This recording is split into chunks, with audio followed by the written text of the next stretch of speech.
What is the good moral character requirement to naturalize? I'm Erick Widman. I'm an immigration lawyer.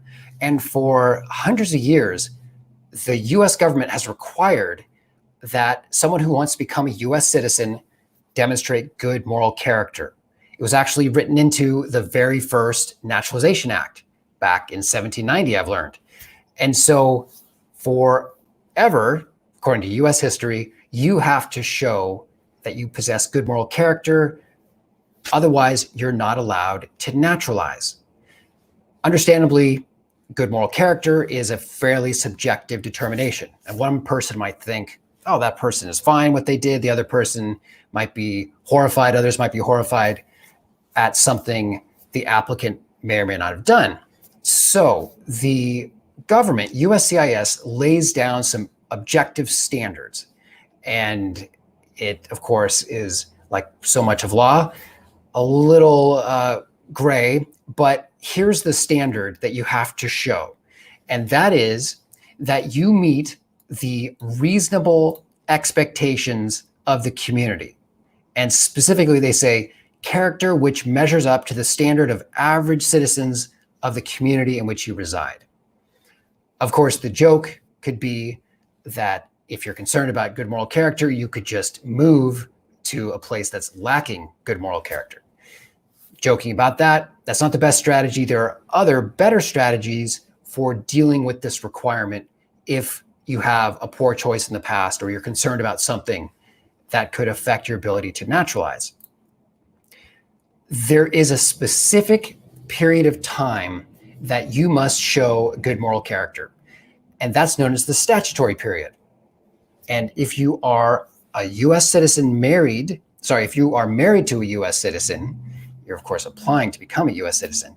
If you're married to a US citizen, your statutory period is only 3 years as opposed to 5 years for everybody else.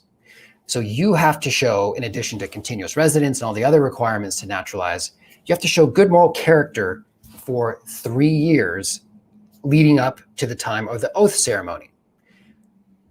If, for example, you have the option to choose 5-year or 3-year period because you've been a permanent resident for more than 5 years, we often recommend applying the basis of your own status as a permanent resident, not the basis of your marriage, if there's just fewer requirements.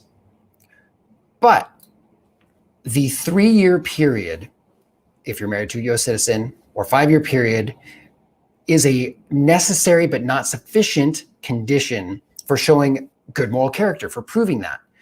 So if, for example, you hadn't paid your taxes 1 year, then, and that year's within the good moral character period, you're gonna have to wait 5 years, for example, if you're applying on your own, in order to be outside that good moral character period. So sometimes it's unclear if what the bad action is qualifies as something that you have to wait. There's a number of different factors we're going to get into in a different video.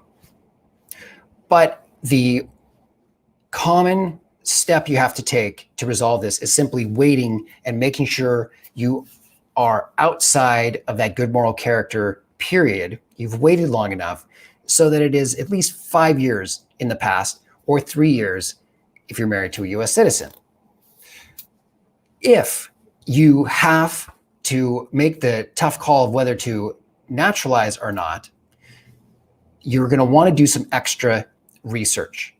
And the foundation for understanding the good moral character requirement is knowing that the US government is effectively extending some grace, some leniency. They don't do it that often, but the purpose is to allow you to build up a track record of good moral character to demonstrate that, yes, officer, I do have the good moral character. I've paid my taxes.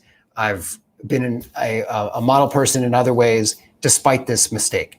So the final point about this is USCIS is looking at the totality of the circumstances.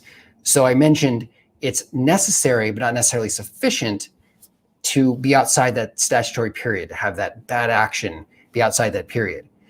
Because USCIS officers are instructed to look at your entire life, even outside the statutory period, and they're supposed to assess these other conditions to confirm that you do have good moral character. So that, unfortunately, makes you think, is waiting worth it? Usually it is, and in our experience, you can overcome a prior bad blemish, mark on your good moral character record with really positive evidence. And so, for example, even though they're going to be looking at issues like family ties, how long you've been in the US, employment history, community involvement, they're going to look at the big holistic picture, even outside the statutory period. And so you're going to want to enhance your positive factors when they do this balancing test to overcome the negative consequences and show that you have good moral character. Hope this helps. Be sure to reach out if you have any questions, and take care.